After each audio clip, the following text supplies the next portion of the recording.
नमस्कार। सुर्खियों की बात सबसे पहले कोरोना की बात करेंगे। जबलपुर का आंकड़ा, पूरे प्रदेश में हालांकि आंकड़े लगातार तेजी से बढ़ रहे हैं। जबलपुर में 24 घंटे में 71 नए संक्रमण के मामले सामने आए हैं। ग्वालियर में 91 नए मरीज सामने आए हैं। 3 मरीजों की मौत भी हुई है। इंदौर में ब्लास्ट हुआ है। संक्रमण की शुरुआत से लेकर अब तक इंदौर का सबसे बड़ा आंकड़ा है 208 नए संक्रमण के मामले। इस तरीके से मध्य प्रदेश में अगर देखा जाए 39,000 के पार पहुंच चुका है कोरोना का आंकड़ा। अब तक 29,020 लोग कोरोना से स्वस्थ भी हुए हैं। 996 लोग ऐसे जिनकी जान चली गई कोरोना के चलते।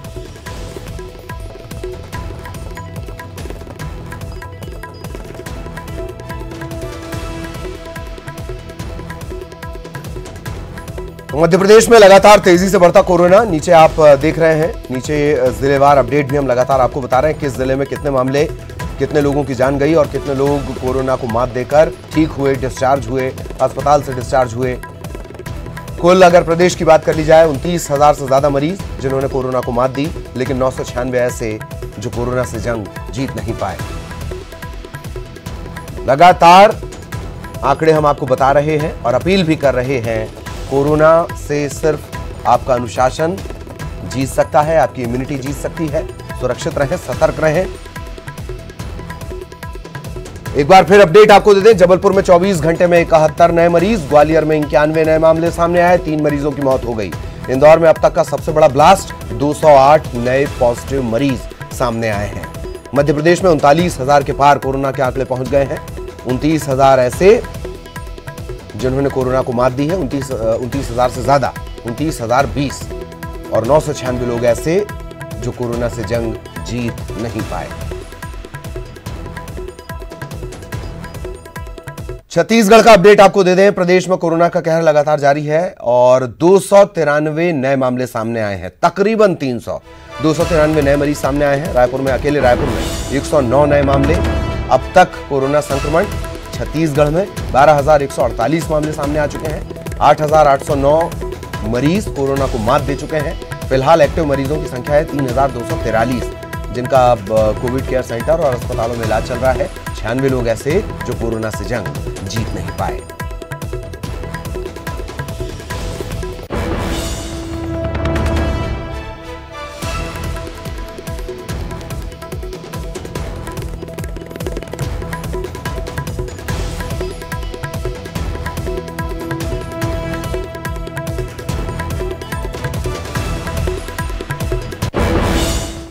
और इधर छत्तीसगढ़ में ही आईएएस लगातार कोरोना की चपेट में आ रहे हैं। एक और आईएएस कोविड-19 पॉजिटिव पाए गए हैं। आईएएस हैं नीलेश क्षीरसागर। इन्हें कोरोना हुआ है। खुद सोशल मीडिया पर इन्होंने इस बात की जानकारी दी और यह भी कहा कि जो भी लोग उनके संपर्क में आए हैं वो कोरोना की जांच जरूर करवा लें।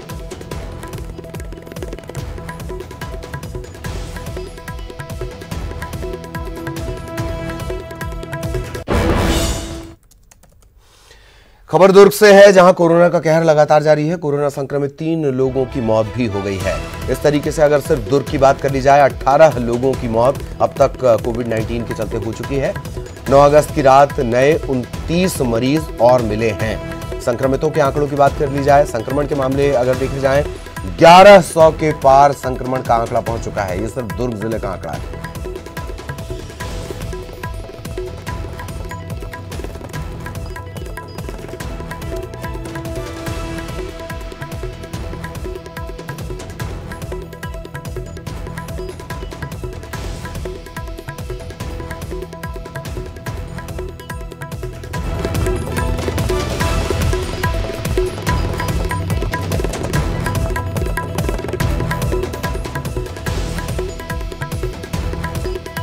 तो क्या कुछ अपडेट है, किस तरीके से व्यवस्थाएं बदल रही हैं, इसको लेकर भी हमारे सहयोगी इस वक्त हमारे साथ जुड़े हुए हैं। रंजना हमारी सहयोगी भोपाल से हमारे साथ जुड़ी हुई हैं और इसके अलावा इंदौर से भी हम अपडेट आगे लेने की कोशिश करेंगे। प्रतीक हमारे सहयोगी जबलपुर से जुड़े हुए हैं। देवव्रत छत्तीसगढ़ रायपुर से हमारे साथ जुड़े हुए हैं, अपडेट वो हमें देंगे। आप सभी से एक सवाल कॉमन रहेगा, बढ़ते हुए आंकड़ों के बीच व्यवस्थाओं में कितनी तब्दीली आप देख पा रहे हैं?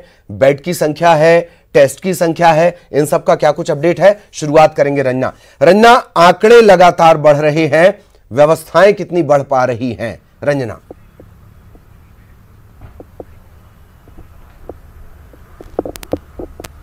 जी ललित, बिल्कुल कोरोना के लगातार बढ़ते मरीजों के चलते जो व्यवस्थाएं हैं उसमें बदलाव किया गया है। और जैसे कि आपने जिक्र किया कि बेड की क्या व्यवस्था है, तो चिरायू अस्पताल के साथ ही जो हमीदिया अस्पताल है वहां पर भी जो बेड की संख्या बढ़ाई गई है, क्योंकि जिस तरह से लगातार मरीज बढ़ रहे थे उससे हमीदिया अस्पताल में ये कहा गया था कि जो बेड है पूरे फुल हो चुके हैं। ऐसे में अब लगातार बढ़ते मरीजों के चलते हमीदिया अस्पताल में जो बिस्तर है उनकी संख्या बढ़ाई गई, यानी बेड की संख्या बढ़ा दी गई है। तो वहीं दूसरी तरफ जो दूसरे कोविड हॉस्पिटल है उसमें भी जो बेड की जो संख्या है वो बढ़ा दी गई है। तो दूसरी तरफ मुख्यमंत्री शिवराज सिंह चौहान ने जब कोरोना की समीक्षा की है कल ही, तब उन्होंने निर्देश ये भी दिए हैं कि जिस तरह से जो टेस्ट की क्षमता है वो भी बढ़ाई जाएगी, यानी एक दिन में 20,000 से ज्यादा जो टेस्ट है वो कराए जाएंगे लोगों के, यानी बड़ी संख्या में टेस्ट कराए जाएंगे। अब तक एक दिन में करीब 17,000 लोगों के टेस्ट कराए जा रहे हैं, तो 3 से 4,000 जो टेस्ट है वो एक दिन में बढ़ाए जाएंगे, ताकि जो लक्षण पाए जा रहे हैं कोरोना संक्रमित मरीजों में वो मरीजों को चिन्हित किया जा सके। और दूसरी बात यह भी है कि अगर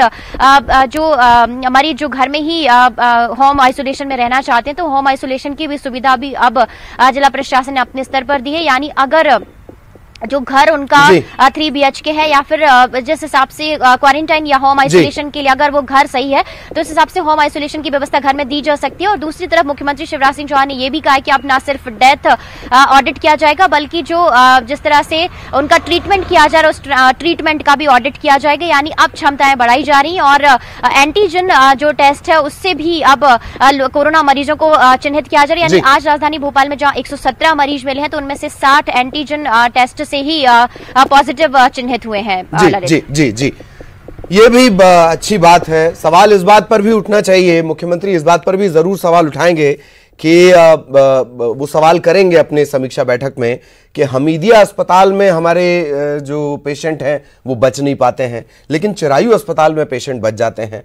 प्रतीक भी हमारे साथ लगातार बने हुए। प्रतीक, आंकड़ों का क्या कुछ अपडेट, व्यवस्थाएं क्या उसी अनुपात में सुधरी हैं? प्रतीक।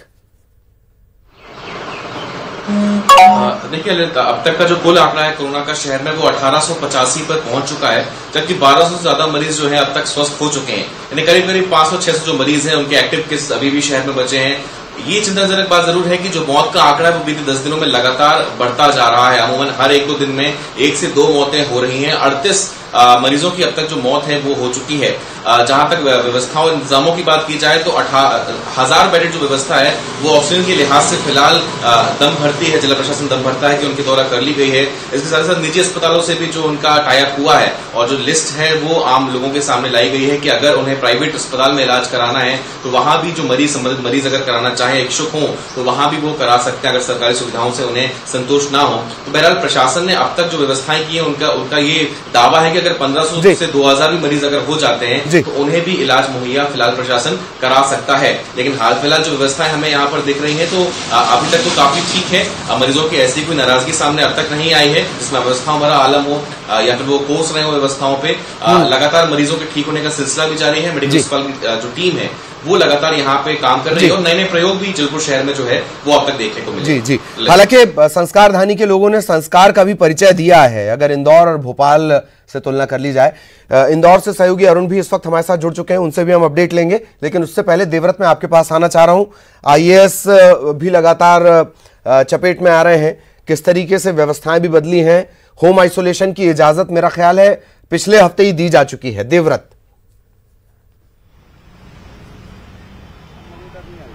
जी बिल्कुल, जिस तरह से संक्रमण का दायरा बढ़ रहा है, लगातार संक्रमितों की संख्या बढ़ रही है, उसके बाद से व्यवस्थाओं में कुछ तब्दीलियां की गई हैं। जो बहुत ज्यादा अगर क्रिटिकल कंडीशन ना हो तब ज्यादातर मरीजों का इलाज जिला मुख्यालय में ही किया जा रहा है और साथ ही साथ ऐसे मरीज जो कि होम आइसोलेट होने के लिए जो भी नियम कायदे के अनुसार आते हैं उन्हें होम आइसोलेशन की मंजूरी भी दी गई है। 3 BHK अगर उनका घर है तब वो होम आइसोलेट हो सकते हैं, लेकिन बुजुर्गों को ये फैसिलिटी नहीं दी गई है। केवल जवान व्यक्तियों को और जिनमें एसिम्पटम्स के लक्षण हैं केवल उन्हीं को ही ये फैसिलिटी यहाँ पर दी गई है सरकार द्वारा। और साथ ही साथ जिस तरह से आंकड़े बढ़ रहे हैं, क्योंकि 96 का आंकड़ा हो चुका है प्रदेश भर में मौतों का। और इसके अलावा केवल राजधानी रायपुर में ही हम बात करें तो 45 लोगों की मौत कोरोना की वजह से हो चुकी है।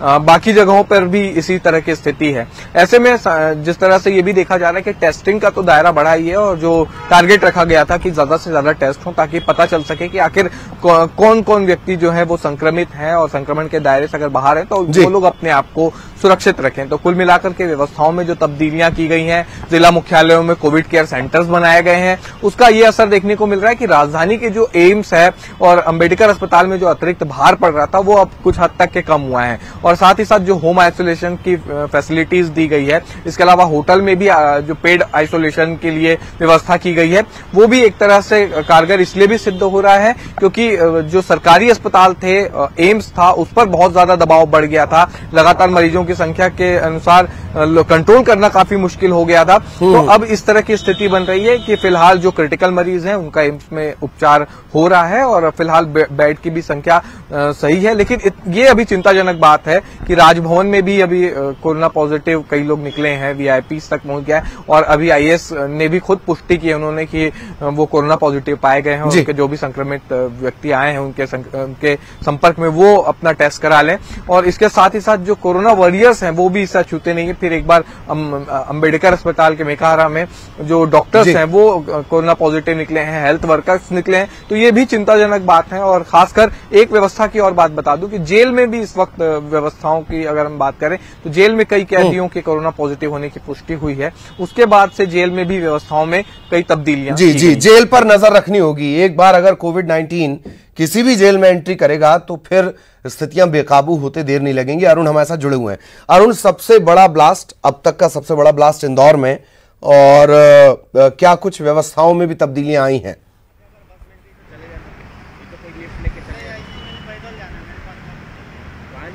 बिल्कुल, देखिए 208 मरीज मिले हैं कोरोना पॉजिटिव इंदौर में और कोरोना काल में सबसे बड़ी संख्या है कोरोना पॉजिटिव मरीज मिलने की। अब तक अप्रैल में 13 अप्रैल को 244 मरीज जरूर मिले थे, लेकिन उसमें बहुत सारा बैकलॉग था जिसको क्लियर किया गया था, इसलिए इतनी बड़ी संख्या आई थी। लेकिन अब जो पिछले 24 घंटे की बात की जाए तो 2498 सैंपल की जांच की गई, जिसमें से 208 कोरोना पॉजिटिव मरीज मिले हैं। और सबसे बड़ी संख्या है इस कोरोना काल के 4 महीने में सबसे ज़्यादा मरीज इंदौर में पॉजिटिव मिले हैं, क्योंकि इंदौर अनलॉक हो गया है, व्यापारिक गतिविधियां शुरू हो गई है, बाजार खुल गए हैं, ऑफिस खुले हुए हैं।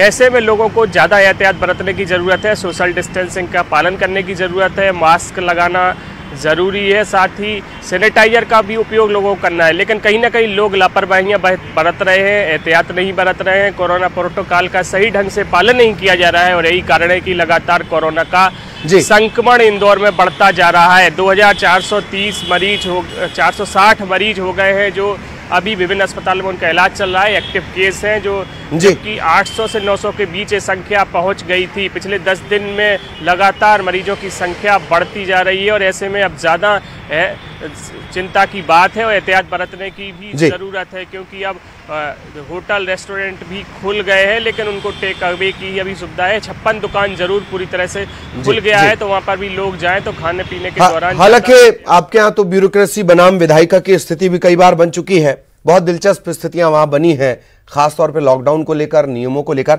आप सभी का बहुत बहुत शुक्रिया। हालांकि प्रतीक हमारे साथ बने रहेंगे। एक और अहम खबर हम अपने दर्शकों को बताएंगे और फिर प्रतीक से हम चर्चा करेंगे। ये अहम खबर है निजी स्कूलों की मनमानी फीस से जुड़ी हुई। मनमानी फीस वसूली का ये पूरा मामला है। हाईकोर्ट में सभी याचिकाओं पर आज सुनवाई होनी है। पिछली सुनवाई में हाईकोर्ट ने अहम आदेश दिया था कि फीस न दे सकने वाले छात्र या जो फीस नहीं देंगे उन छात्रों का नाम काटने पर रोक लगा दी गई थी।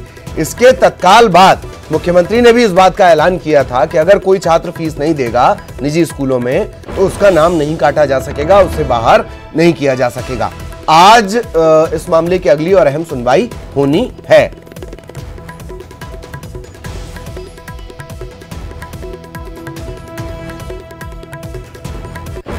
प्रतीक लगातार हमारे साथ बने हुए हैं। प्रतीक, बेहद महत्वपूर्ण ये मामला है, आज इसमें सुनवाई होनी है। कब ये सुनवाई होगी? अगर आपके पास कोर्ट से जुड़ा मामला की जानकारी हो, टाइमिंग की कोई जानकारी हो, वो भी हमारे दर्शकों से साझा करें प्रतीक। देखिए बेशक ललित, कहीं ना कहीं जनहित से जुड़ा हुआ ये मुद्दा है और शायद हर घर का ही ये मसला हो, क्योंकि हर घर में बच्चे होते हैं और स्कूल फीस का जो मामला है वो बेहद गरमाया हुआ है। कोरोना संकट काल है, क्लासेस बंद है, इसके बाद मनमानी फीस वसूली कहीं ना कहीं हर कोई कचोट सा रहा है और ये कहीं ना कहीं दिल में घात सा कर रहा है कि आखिर किस वजह की फीस दे, और बदले में धमकी ये मिलती है कि शायद नाम काट दिया जाए। बहरहाल पिछली सुनवाई में हाईकोर्ट ने एक अहम आदेश दिया था और कहीं ना कहीं एक सुरक्षा कवच दिया था कि फिलहाल कोई भी निजी स्कूल फीस न देने पर किसी भी छात्र को बेदखल नहीं कर सकता है। आज सभी मामलों की सुनवाई होनी है। पिछले दफा सीबीएसई ने जवाब देने की मोहलत मांगी थी। बहरहाल इस दरमियान भी हाईकोर्ट ने ये निर्देश दे दिए थे कि आपको समय दिया जाता है, लेकिन इस बीच कोई भी निजी स्कूल फीस न चुकाने पर छात्र को बेदखल नहीं कर सकेगा। बहरहाल सरकार ने इसके पूर्व भी अप्रैल मई जून की अगर बात करें 2 बार अलग अलग आदेश निकाले थे और स्पष्ट किया था कि ट्यूशन फीस के अलावा कोई अन्य मद से फीस नहीं वसूली जाएगी। इसके बाद ये देखा गया कि निजी स्कूलों ने ट्यूशन फीस का ही दायरा इतना बड़ा कर दिया कि कहीं ना कहीं ये अभिभावकों के जेब पर कहीं ना कहीं टाका सा था। बहरहाल आज इन तमाम तथ्यों को एक बार पुनः हाईकोर्ट के समक्ष रखा जाएगा। सीबीएसई एमपी बोर्ड को भी इसमें पक्षकार बनाया गया, निजी स्कूल भी इसमें कहीं ना कहीं अब शामिल कर लिए गए हैं। तो क्या जवाब उनकी तरफ से आता है और हाईकोर्ट तमाम दलीलों को सुनने के बाद क्या मत रखता है, ये देखना होगा। जी, बहुत बहुत शुक्रिया प्रतीक। लगातार प्रतीक के जरिए हमारी नजर इस बड़े मसले पर बनी हुई है। सबके घर से जुड़ा हुआ ये मामला है, इस वजह से इस पर लगातार हमें नजर बनी हुई है। खबर भोपाल से, बहुचर्चित हनी ट्रैप कांड और एसआईटी चीफ राजेंद्र कुमार क्या बदलेंगे? हालांकि अभी एक क्वेश्चन मार्क लगा हुआ है। राजेंद्र कुमार 31 अगस्त को रिटायर हो रहे हैं। नाम भी अब रेस में शुरू हो गए हैं। कौन कौन इस रेस में है? एडीजी मिलिंद कांस्कर और स्पेशल डीजी अरुण मोहन राव इस दौड़ में शामिल है। अरुणा मोहन राव इस दौड़ में शामिल है। कांस्कर एसआईटी के सदस्य हैं। राव की सिफारिश भी की जा सकती है। हाईकोर्ट एसआईटी चीफ तय करेगा, यह भी एक महत्वपूर्ण बात है। राजेंद्र कुमार ने हाईकोर्ट को बंद लिफाफे में कई रसूखदारों के नाम सौंपे हैं। तकरीबन 40 बड़े नाम हैं जो हनी ट्रैप में फंसे हुए हैं। कई आईएएस आईपीएस अफसर भी इसमें फंसे हुए हैं।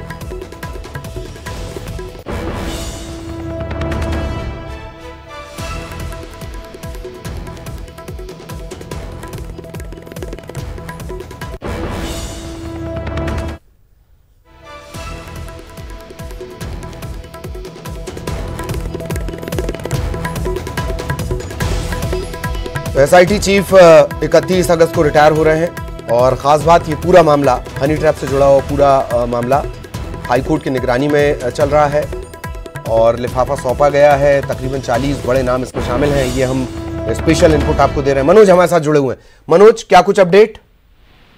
जी बिल्कुल, लगातार जिस तरीके से कांग्रेस सरकार में हनी ट्रैप की जांच शुरू हुई थी और उसके बाद ये आरोप लग रहे थे कि कई बड़े रसूखदारों के नाम, जिसमें कई राजनेता शामिल है, आईपीएस और आईएएस अधिकारी शामिल है और कई बड़े अफसर शामिल है, उन्हें बचाने का काम एसआईटी की टीम कर रही है। हालांकि हाई कोर्ट ने इस पूरे मामले की मॉनिटरिंग की और लगातार इस मामले में जितनी भी रिपोर्ट थी वो एसआईटी से ली और 4 दिन पहले ही एसआईटी ने रिपोर्ट सौंपी है, जिसमें करीब 40 ऐसे बड़े नाम शामिल हैं जिनको लेकर हाईकोर्ट अब फैसला लेगी कि किस तरीके से इन नामों की जांच करना है, इन नामों को किस तरीके से कार्रवाई करना है। लेकिन उससे पहले अगस्त में ही जो है रिटायर्ड हो रहे हैं एसआईटी चीफ, तो अब ये भी सरगर्मी तेज हो गई कि अब अगला एसआईटी चीफ कौन होगा। लेकिन एसआईटी चीफ का नाम जो तय करेगा वो हाईकोर्ट करेगा। लेकिन अभी एक नाम मिलिंद कांस्कर जो कि एडीजी हैं, जो कि एसआईटी के सदस्य भी हैं, उनका नाम तेजी से चर्चा में है। बताया जा रहा है कि उन्हें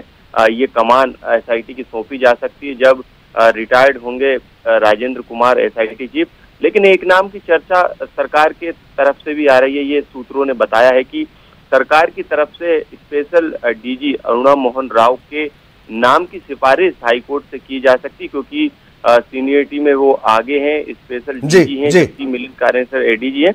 तो अब तमाम तरीके के खुलासे उस बंद लिफाफे में है। अब देखना होगा कि किस तरीके से इन नामों पर कार्रवाई होती या फिर जांच होती।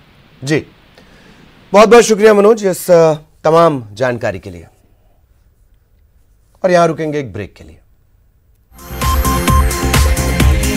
केस का अपडेट अब हम आपको दे दें। आज 5 लोगों का ईडी से सामना होना है। इसमें शौविक और रिया घर से ईडी के दफ्तर के लिए निकल चुके हैं।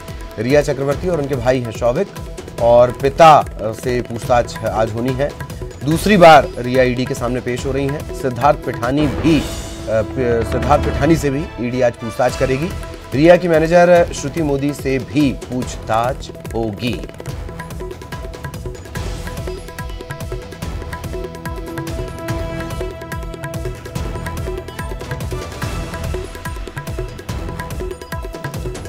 तो सुशांत खुदकुशी के मामले में हम अपडेट आपको दे रहे हैं। आज फिर से ईडी ने तलब किया है रिया चक्रवर्ती, उनके भाई, उनके पिता, फिर से पूछताछ होगी। कई घंटों की पूछताछ शौविक से, जो रिया चक्रवर्ती के भाई हैं, उनसे हो चुकी है। अब एक बार फिर पूछताछ का यह सिलसिला शुरू होगा। दूसरी बार रिया ईडी के सामने पेश भी हो रही है। इसके अलावा सिद्धार्थ पिठानी, उनसे भी ईडी आज पूछताछ करेगी। रिया की मैनेजर श्रुति मोदी, उनसे भी पूछताछ होगी सुशांत खुदकुशी मामले में। ईडी भी इस मामले की पड़ताल कर रही है।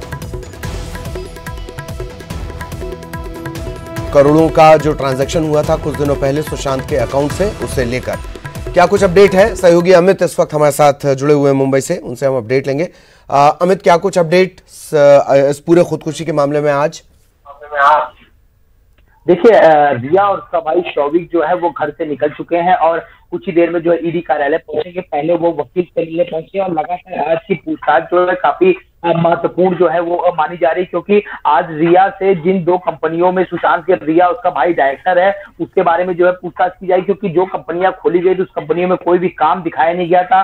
जो पैसों का जो लेन देन हुआ था, कुछ भी लेन देन जो इस कंपनी में दिखाई गया था, तो क्या शेल कंपनियों के लिए जो है इस कंपनियों को खोला गया था, इसके माध्यम से भी ईडी जांच करेगी। पिता से भी पूछताछ की जाएगी, क्योंकि जिन फ्लैट पे जो है दो कंपनियां रजिस्टर है, फ्लैट जो है रिया के पिता के नाम पर है, तो पिता से भी इस बारे में पूछताछ की जाएगी। सिद्धार्थ पिठानी एक अहम सदस्य हैं, क्योंकि जिस दिन सुशांत राजपूत ने आत्महत्या की उस दिन घर में मौजूद थे। आखिरी बार सुशांत उनसे ही मिले थे, उन्होंने ही चाबी वाले को बुला के दरवाजा खुलवाया था। मुंबई पुलिस सुशांत की बहन को उन्होंने इन्फॉर्म किया था, क्योंकि वो मुंबई से हैदराबाद चले गए थे, इससे शनिवार को पहुंच नहीं पाए थे। तो आज जो है उन्हें बुलाया गया। और साथ ही श्रुति मोदी, जो पहले सुशांत की मैनेजर थी, फिर रिया की बिजनेस मैनेजर थी, तो इन पांचों लोगों से जो है आज पूछताछ की जाएगी। और लगातार जो ईडी को शक है कि पैसों की जो है हेराफेरी हुई है, आर्थिक गड़बड़ी हुई है, इन सारी बातों के बारे में ईडी आज जानकारी कलेक्ट करेगी। चलिए बहुत बहुत शुक्रिया आपका इस तमाम जानकारी के लिए। नजरें बनाए रखें। और इस वक्त आपको सुनवाते हैं, नरोत्तम मिश्रा मीडिया से चर्चा कर रहे हैं। कई मुद्दे 5 सूत्री मांगे, उसमें डीजल का वेट कम करने के सहित वो टैक्स भी कम करने की बात कर रहे हैं। 3 दिन की हड़ताल पे चले। अवैध वसूली भी है उसमें। माननीय परिवहन मंत्री जी से जुड़े तीनों चारों विषय हैं वो, और उनके संज्ञान में विषय आए होंगे और मैं भी डालूंगा। सर, कोरोना के मामले बढ़ रहे हैं। कल पूरे मध्य प्रदेश में 19 मौतें कोरोना से हुई है, उसकी अब तक का सबसे नहीं है। एक और मंत्री जी गिरफ्त में आ गए। बहुत ये ऐसा नहीं कहिए मध्य प्रदेश की बात मत करिए। कोरोना पूरे हिंदुस्तान में और पूरे विश्व को अपनी चपेट में लेके उसी गति से बढ़ रहा है। हिंदुस्तान में भी सर्वाधिक कोरोना के केस कल आए हैं। इससे तो सावधानी के माध्यम से ही बचा जा सकता है। मैं एक बार पुनः आपके माध्यम से जनता तक ये बात पहुंचाना चाहूंगा केंद्र की गाइडलाइन की, क्योंकि ये त्योहारों का महीना है। लगातार 1-2 महीने तक, मतलब देव उठनी 11 तक त्योहार ही त्योहार है। जन्माष्टमी आ रही है, फिर गणेश चौथ है, नवदुर्गा है, दशहरा है, दिवाली है, देवउठान है, लगातार सीरीज है। इसलिए प्रार्थना आप सबके माध्यम से करवद्ध कि कोई भी गणेश जी की प्रतिमा को सार्वजनिक स्थान पर न लगाएं, वो घर में पूजन करें। न तो जलूस निकलेगा गणेश जी के विसर्जन का, न ताजिए निकलेंगे मुहर्रम के, न नवदुर्गा की झांकियां लगेंगी। कोई भी राजनीतिक कार्यक्रम नहीं होगा, कोई भी सामाजिक कार्यक्रम नहीं होगा, कोई भी धार्मिक कार्यक्रम नहीं होगा, कोई भंडारे वगैरह नहीं होंगे।